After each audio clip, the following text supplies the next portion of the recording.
8:22 en el territorio continental ecuatoriano, buscando la verdad y abogando por la recuperación de la paz, la seguridad y el fortalecimiento de instituciones como la Fiscalía General, cuya titular ha tenido la valentía de llevar a cabo este caso Metástasis, inédito en el Ecuador.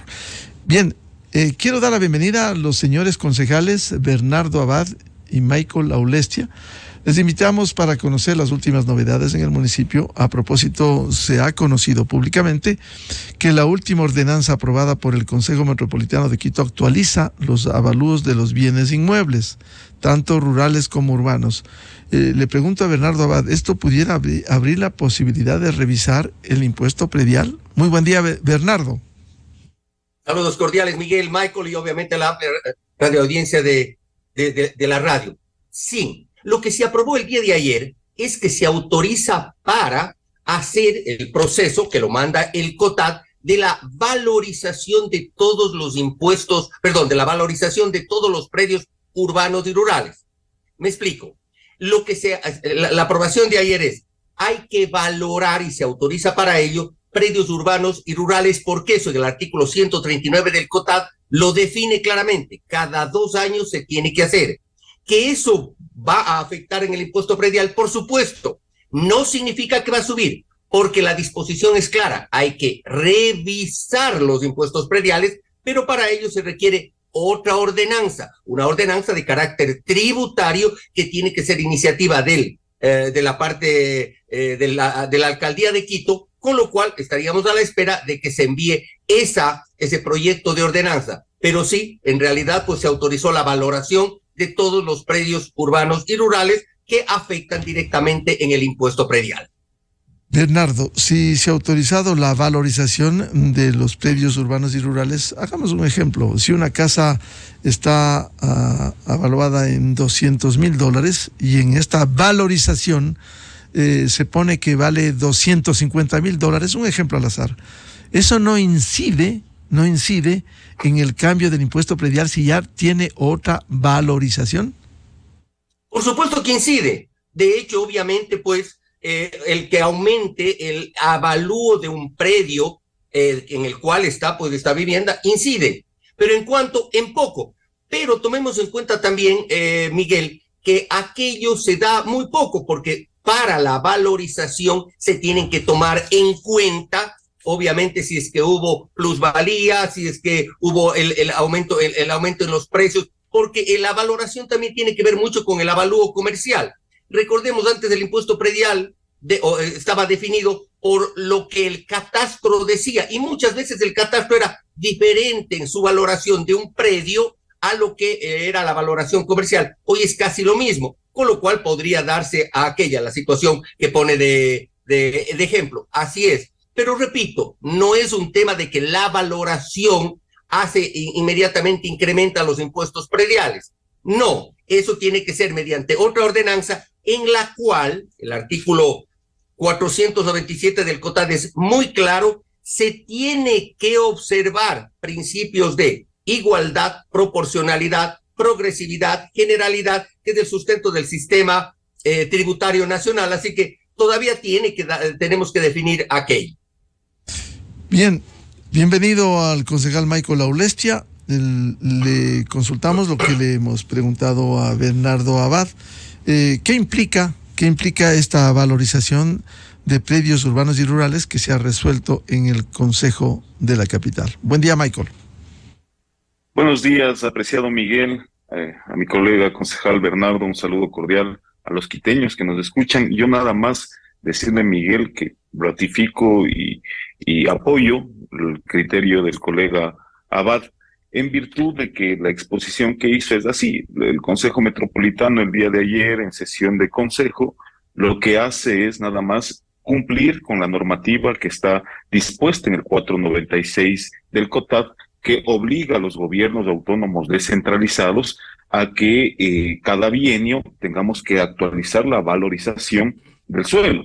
Lo que sí tengo que advertir es que en los informes de la comisión, de estas comisiones que trabajaron conjuntas, tanto la comisión de presupuesto como la comisión de suelo, se hace un promedio, si quieren, de lo que sería el incremento en este bienio, que es aproximadamente sería de 5% del incremento de las construcciones y de la valorización del suelo en el Distrito Metropolitano de Quito. ¿Por qué? Me parece que es necesario también contarle a los quiteños.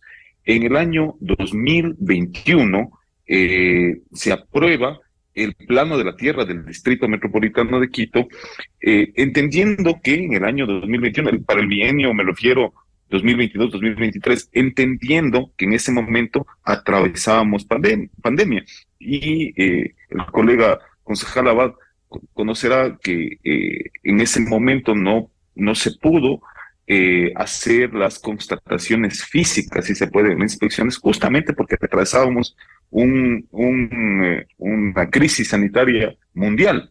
Entonces, sí se puede encontrar en este momento algún tipo de variación entre lo que actualmente cuesta el suelo en el Distrito Metropolitano de Quito, que es algo de 93.000 millones de dólares, que subiría a 98.000 millones de dólares, justamente porque puede existir esta variación. En lo demás, en los términos que ha explicado Bernardo, es así: el Consejo Metropolitano aprueba esta ordenanza ayer, que conecta inmediatamente con lo que sería un proyecto legislativo del alcalde que en materia tributaria, en la que podemos revisar los temas de impuestos prediales. Como ustedes conocen, ha existido preocupación de la ciudadanía y de los quiteños que se han manifestado en las redes sociales sobre este tema, y ante eso, en sesión de consejo el día de ayer, le he pedido al alcalde que la señora directora de Catastros dé la explicación en la sesión y que también pueda de alguna forma tranquilizar al ciudadano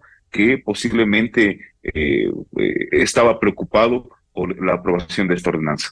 Conozco que el día de hoy la Comisión de Presupuestos sesionará y estaremos el día lunes en una sesión extraordinaria del Consejo Metropolitano para revisar la iniciativa que tiene que ver sobre el impuesto predial, apreciado Miguel. Concejal Aulestia, si hablamos de un 5% de ajuste en general, en el ejemplo que le ponía a Bernardo Abad, si una casa está valuada en 200.000, si habría ese 5%, sería 210.000. Si son 210.000, pudiera, aun cuando también Bernardo decía es parte de una aprobación expresa, si es que se va a aumentar el impuesto predial, si cambia la valorización, en este caso a 210.000, ¿no pudiera incidir en algún cálculo, por pequeño que sea el reajuste? No necesariamente, Miguel. Bernardo había explicado hace un momento que existe una fórmula. Son las fórmulas las que deben, en este caso, operar para el cálculo del impuesto predial conforme las construcciones, conforme el valor de la plusvalía.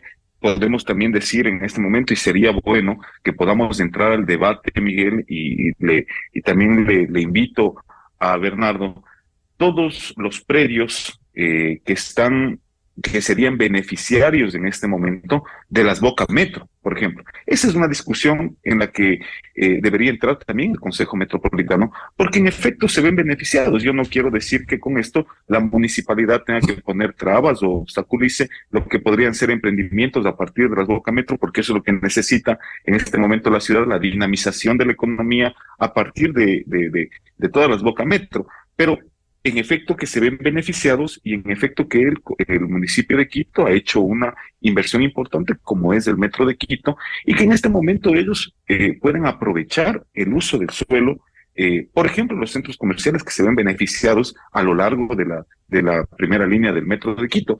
Entonces estas cosas hay que discutir, no necesariamente por este incremento que en promedio termina siendo el 5,6% que ha incrementado el valor total de los bienes inmuebles del Distrito Metropolitano de Quito. No necesariamente eso implica que vaya a subir. Y adicionalmente, el alcalde, el día de ayer, después de esta explicación que nos da el Consejo Metropolitano, la directora de Catastros, ha sido claro en manifestar que no existirá incremento, salvo en aquellos casos que evidentemente un edificio de 20, 24 pisos al lado de una casa en un mismo sector esas cosas se tendrán que revisar, que pudieron haber sido construidos en los últimos 2 años después de la aprobación de la ordenanza del bienio 2021 y 2022-2023.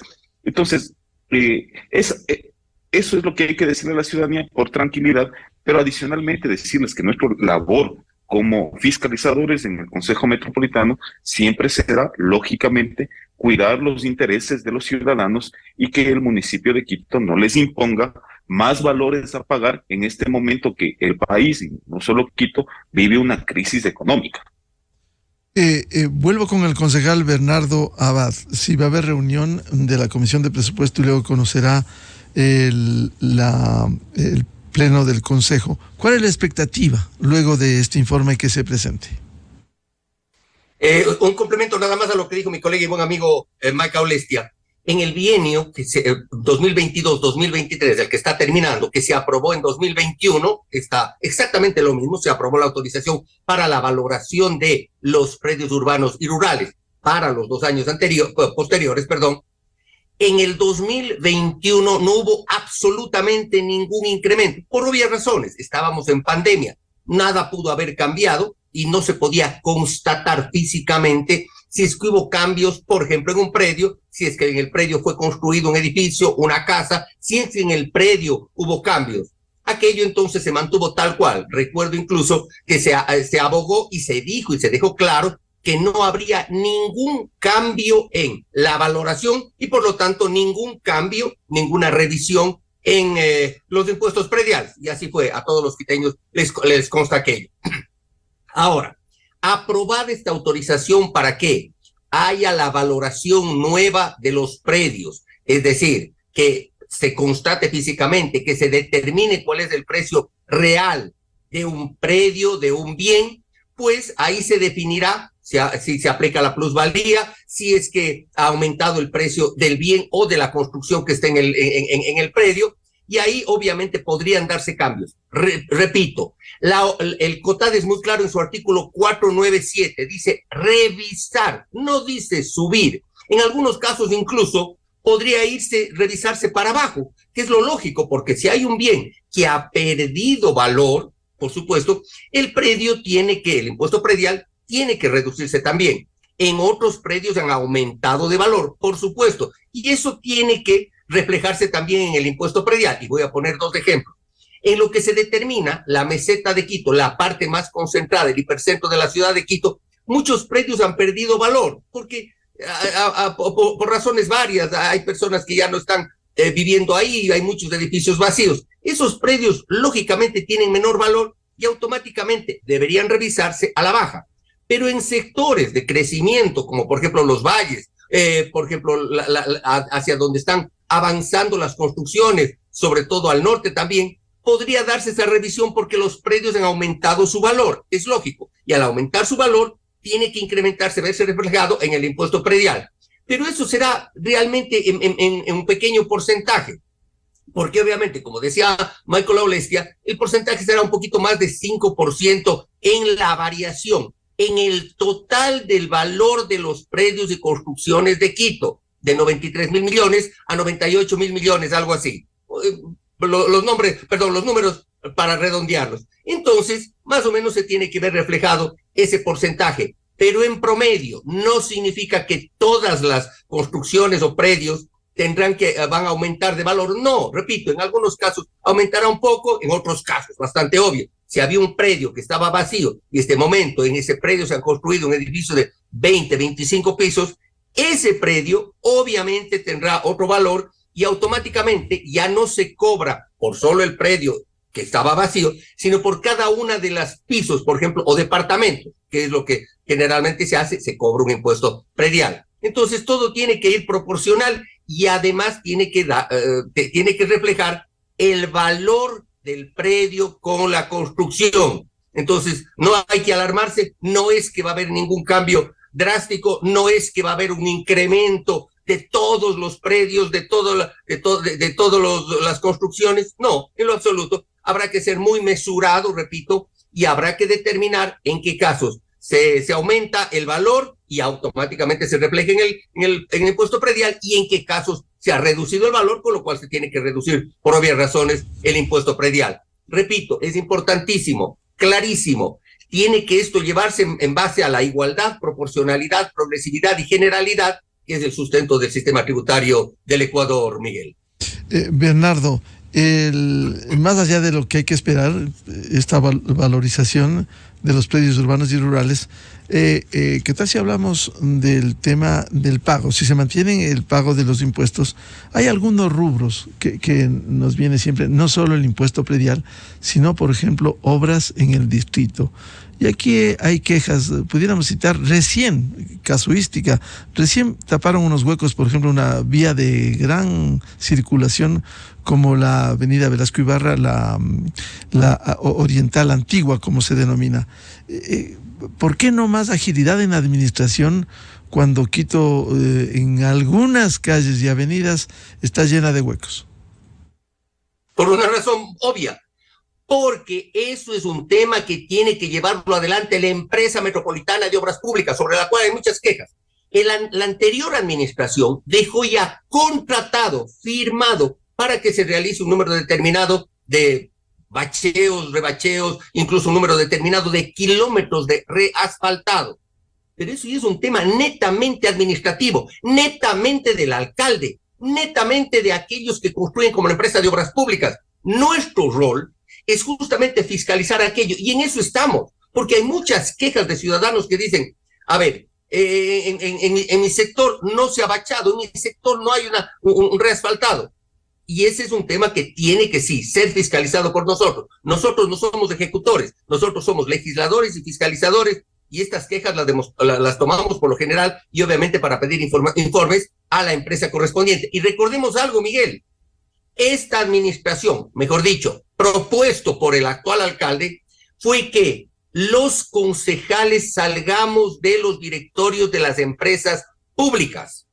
Entonces, estando de acuerdo con aquello, de que los concejales no estemos de los directorios, sí propuse y lo planteé y lo dije en su momento, de que esos dos espacios que quedaban en los directorios de las empresas públicas sean reemplazados por gremios y por personas o la academia que conozcan del tema, pero no quisieron hacer eso. Entonces, en estos momentos, el presidente de todas las empresas públicas es el alcalde y tiene dos directores que son obviamente pues secretarios de los temas afines, con lo cual el alcalde maneja completamente una empresa sin que haya dos personas, una minoría de todas maneras, que puedan estar ojo a lo que ahí se realiza, porque no se autorizó, no se permitió mediante ordenanza que en lugar de los concejales que estábamos en las empresas públicas estén, repito, personas de la academia o de los gremios correspondientes para que hagan una especie de fiscalización interna. Y estoy de acuerdo, hay que fiscalizar aquello, y estoy de acuerdo que, por ejemplo, en el tema del reasfaltado no se está haciendo lo suficiente. Bien, concejal Michael Laurestia, ¿cómo ejercer esa fiscalización cuando hay quejas por los huecos reasfaltados? Sí, como bien decía Bernardo Abad, esto ya quedó encaminado, incluso contratado. ¿Qué ha pasado en la administración? ¿Cómo lograr ahora que los directorios constituyen solo ellos? Yo quiero también hacer énfasis en esto que acaba de mencionar Bernardo acertadamente. En la primera sesión del Consejo Metropolitano se aprueba esta reforma de ordenanza en la que los concejales salimos de los directorios de las empresas metropolitanas. Cabe recordar y decirle a la ciudadanía de mi voto en abstención ante esto, porque, como mencionó Bernardo, lo que nosotros decíamos, ok, salimos los concejales y ¿quién hace el contrapeso en las empresas metropolitanas? En este momento los directores están conformados por tres delegados, o mejor dicho, el alcalde y dos personas delegadas del propio alcalde, que en consecuencia son tres personas que representan al Ejecutivo en los directorios. Entonces no habría excusa de que en los ámbitos de legislación y fiscalización que tienen los directorios no puedan avanzar, porque se supondría que los tres que representan al Ejecutivo podrían avanzar en los temas de interés de las empresas metropolitanas. Pero adicionalmente a esto, ha sido de conocimiento público y del Consejo Metropolitano la bajísima ejecución presupuestaria en gasto de inversión en el Distrito Metropolitano de Quito. ¿Y cómo cerraríamos la proyección a finales de este mes? Que adicionalmente nos quedan, creo que 10 días más hasta que se pueda cerrar el sistema del Banco Central. ¿Qué es lo que preocupa? También, ¿qué es lo que preocupa? Es la bajísima ejecución presupuestaria de las administraciones zonales, que dicho sea de paso, por ahí se canalizan los presupuestos participativos que tienen que ver con las obras que se hayan planificado entre las organizaciones de base y las organizaciones barriales. Y lo siguiente, que también hay que decirlo, Miguel y Bernardo, y a los quiteños que nos escuchan hoy, se ha aprobado también el presupuesto para el año 2024. El Consejo Metropolitano aprobó el presupuesto para el año 2024. ¿Por qué?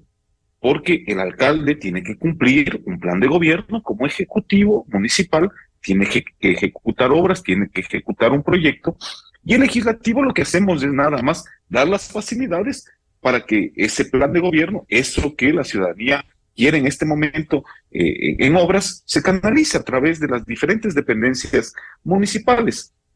El 56% de ese presupuesto, que es cerca de $1,000 millones, un poco más, posiblemente, Bernardo me corrige, $1,100 millones. 987 exactamente, millones. 987. El 56% de este presupuesto tiene que ver con la inversión. Estamos hablando cerca de, para redondear números, $500 millones entre las dependencias municipales. Pero, Miguel, no nos olvidemos de algo importante. El 1 de diciembre inicia la etapa comercial del Metro de Quito. Metro de Quito, que en los últimos días, según los propios reportes entregados a la prensa, entregados a la ciudadanía y entregados también al Consejo Metropolitano, ni siquiera alcanzamos 90,000 personas diarias. Bernardo va a tener un poco más clara la historia en torno a que existía o existe un estudio en el que podíamos partir en el primer año con 125,000 usuarios y progresivamente llegar hasta 400,000 usuarios, que sería el momento óptimo y eficiente para la operación del Metro de Quito. Con los cálculos que tenemos hoy y con la operación que costaría cerca de $74 millones entre lo que es la operadora, mantener la empresa metropolitana Metro de Quito, seguros, serían $74 millones. Con lo recaudado por el Metro de Quito, no alcanzaríamos anualmente a los $20 millones. Entonces, de ahí estamos hablando de un déficit de $54 millones, más una deuda que hay que pagar, por el Metro de Quito, apartando también lo que en su momento el gobierno nacional habría ofrecido como un canje de deuda. Estaríamos hablando, apreciado Miguel y ciudadanos, entre un déficit entre 120 y 150 millones de dólares anuales, que esto representa entre el 25 y el 30% del gasto de inversión del presupuesto del municipio de Quito. ¿A qué es lo que quiero llegar, Miguel? Si estamos comprometiendo el 25 o 30% del gasto de inversión del municipio de Quito, es lógico que el municipio va a tener que reenrumbar cuál van a ser las obras prioritarias para esta ciudad, y evidentemente el Consejo Metropolitano fiscalizar. ¿Qué es lo que quiero decir? El ciudadano, los quiteños, todos nosotros, los habitantes de esta ciudad, evidentemente estamos felices porque se haya ya definitivamente inaugurado el Metro de Quito y que esto nos ahorra tiempo, recursos, de toda forma, para la ciudad, permite la dinamización económica y varias cosas. Ahora es el momento que el Consejo Metropolitano, sus autoridades, revisemos la sostenibilidad financiera del Metro de Quito. Es oportuno que se entre en esa discusión porque todos estos valores que posiblemente vamos a ir arrastrando por años, adicionalmente con una deuda que el gobierno central tiene con el municipio de Quito y no ha sido honrada, me parece que los dineros públicos del municipio tienen que ser mejor estudiados, posiblemente reestructurados y priorizar cuál debería ser la obra pública de esta ciudad. En efecto, Miguel, con muchísima vergüenza, tengo que decir, y con muchísimo coraje, la ciudadanía pide obras, pero la empresa metropolitana de obra pública no está llegando a los niveles que debería en tema de ejecución presupuestaria en gasto de inversión. ¿Por qué siempre recalco el gasto de inversión? Porque el corriente tiene que ver con pago de servicios, con pago de salarios, y ese siempre mensualmente se va a estar actualizando y ejecutando. El gasto de inversión es el que le interesa a la ciudadanía para que se refleje en obras en esta ciudad. Concejal Aulestia, ahora la ejecución de obras, ha habido observaciones como bien ustedes han recogido y hay inquietudes ciudadanas que quiero precisamente trasladar y que citan precisamente por la falta de atención. Una pregunta ciudadana dice: ¿quién audita una obra municipal cuando ésta termina? Concretamente la calle Los Tulipanes, cruce y Palmeras, fue pavimentada la mitad de la calle y el resto no. ¿Quién supervisa esto? ¿Quién controla? Bueno, como ustedes conocen, dentro de las normas de contratación pública, existe por un lado los propios funcionarios de la empresa contratante, que esto debo entender que es EMOP.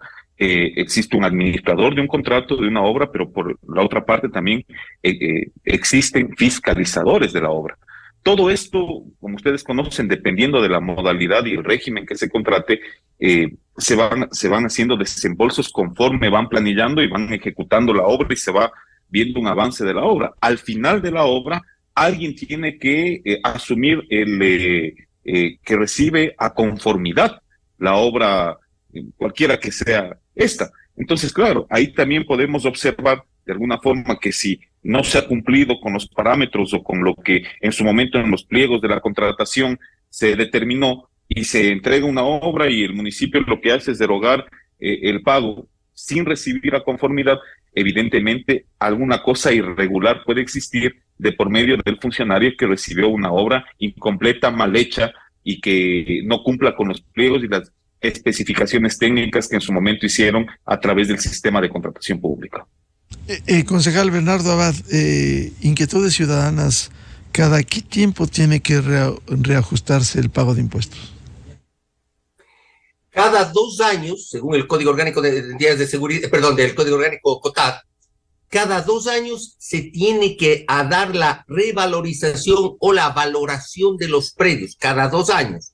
Esto puede traer como consecuencia el que haya la revisión de los impuestos prediales, hacia arriba o hacia abajo. Hace 2 años, en el año 2021, cuando aprobamos esta valoración primero, la autorización para la valoración, y luego el tema de los impuestos prediales, fuimos claros en que estábamos saliendo de una pandemia que no se podía constatar presencialmente si es que había habido diferencias entre un predio o en otro, y que obviamente, tomando en cuenta las circunstancias económicas que estábamos pasando, no hubo absolutamente ningún cambio. En esta ocasión, 2 años, porque es bianual el tema, se autorizó la revalorización, mejor dicho, se autorizó ayer que se haya esta valoración de los predios. Unos tendrán mayor costo, serán mayormente valorados, otros habrán sido para abajo, porque es bastante obvio, unos aumentan de precio, otros bajan de precio, y de ahí se tiene que determinar si es que hay incremento o decremento o si se mantiene igual el impuesto predial. Es una obligación, ¿no? Determina el COTAD y cada 2 años hay esta valoración y de ahí sale esa revisión del impuesto predial. Así de claro. Hablemos lo que ya planteó el concejal Aulestia, el tema del metro. ¿Cómo ve Bernardo? Hay algunas experiencias, ajustes como en toda obra.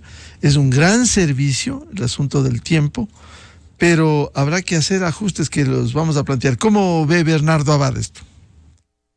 Datos del informe de ayer. Ayer, obviamente, preparándome para esta entrevista, fui muy claro y contacté a ciertas personas.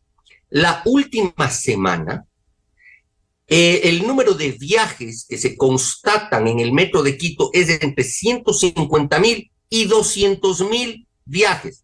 Viajes no implica pasajeros, viajes es cuando uno paga, es decir, puede que un pasajero haya ido solo de un sector a otro o haya hecho el doble viaje, pero viajes, entre 150.000 y 200.000 viajes. Las consultorías previas indicaban que a partir del año, posiblemente, se darían 125.000 viajes, lo cual indica, con estas cifras reales que estoy indicando, nos adelantamos, porque vamos simplemente 14 días, 15 días de que haya iniciado la operación comercial del metro y ya hay entre 150.000 y 200.000 viajes.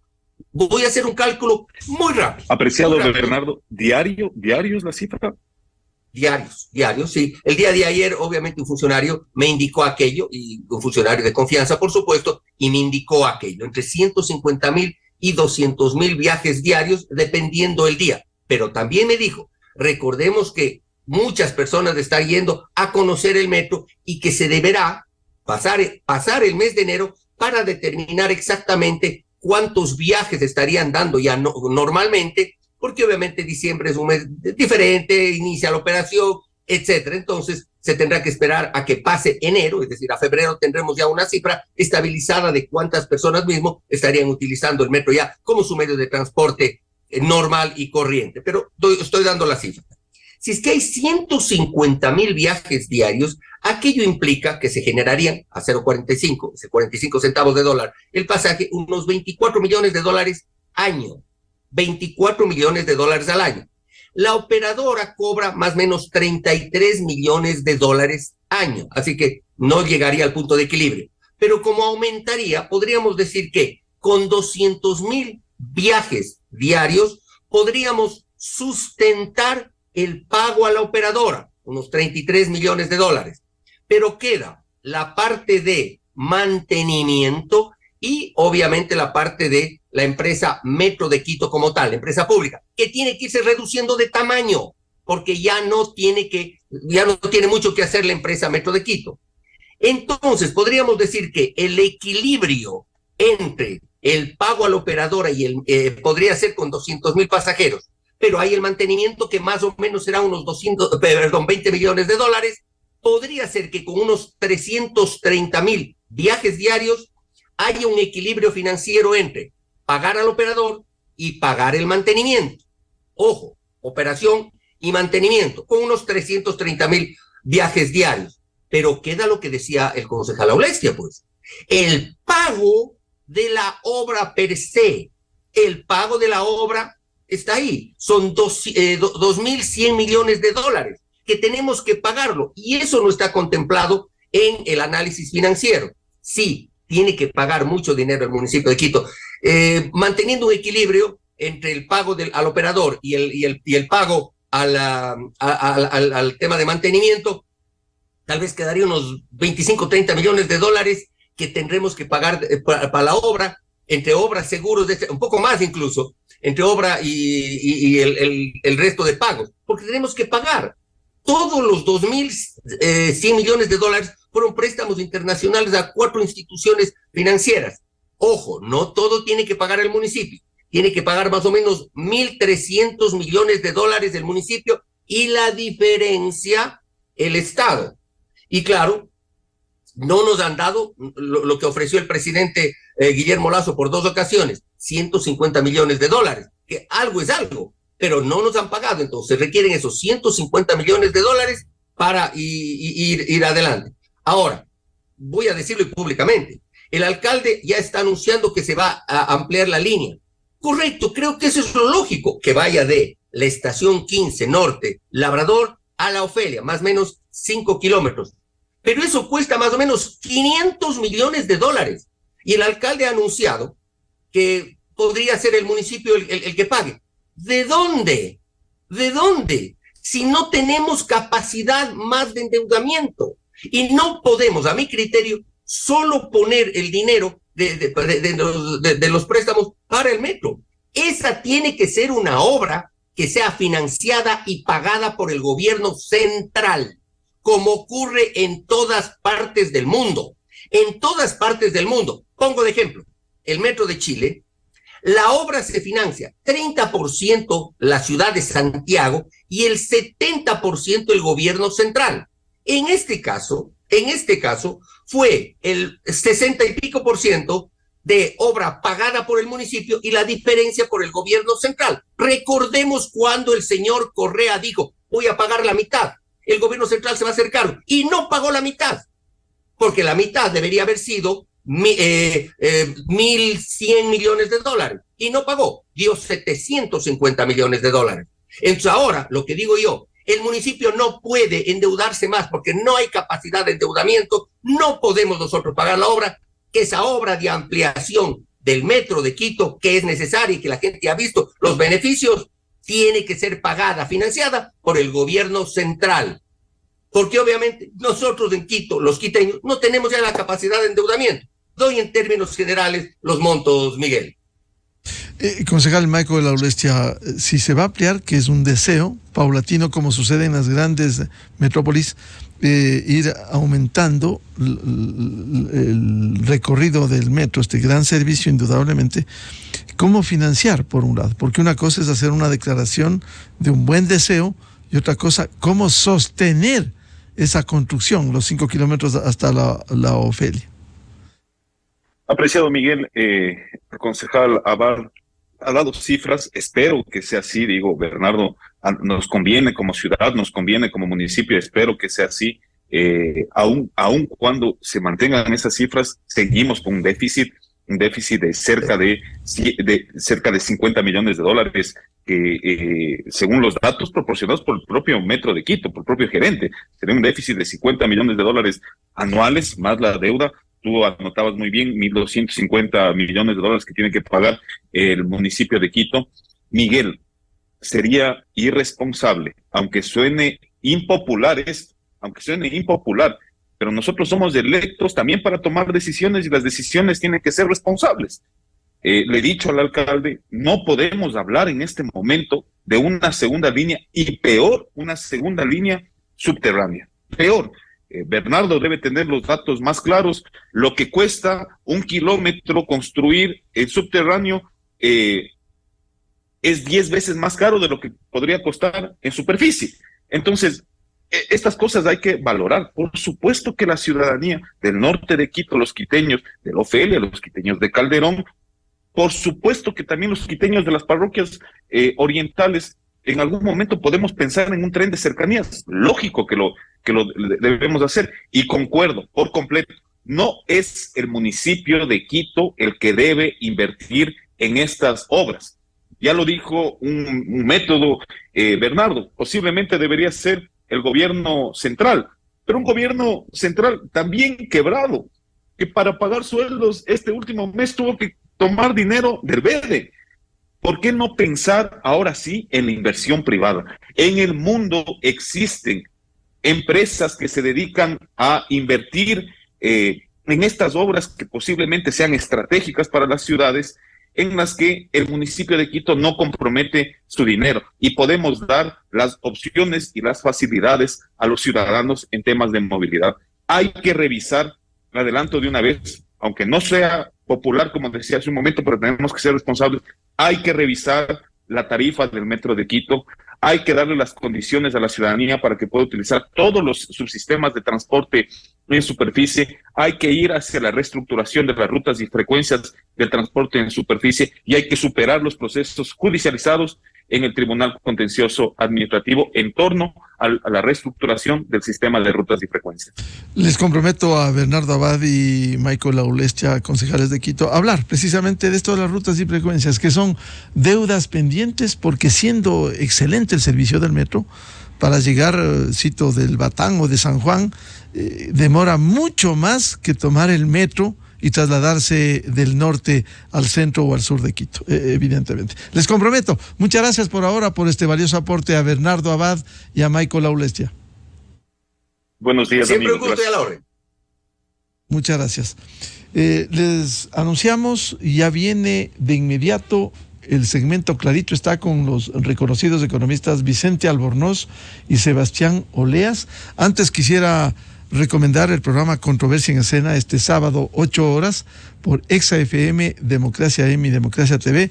Vamos a hablar el tema de la semana, los cuestionamientos a la Administración de Justicia, el concurso de jueces que realiza el Consejo de la Judicatura y que está en este momento entrampado con la detención por el momento del presidente del Consejo de la Judicatura por el caso Metástasis, que realmente ha preocupado nacional e internacionalmente.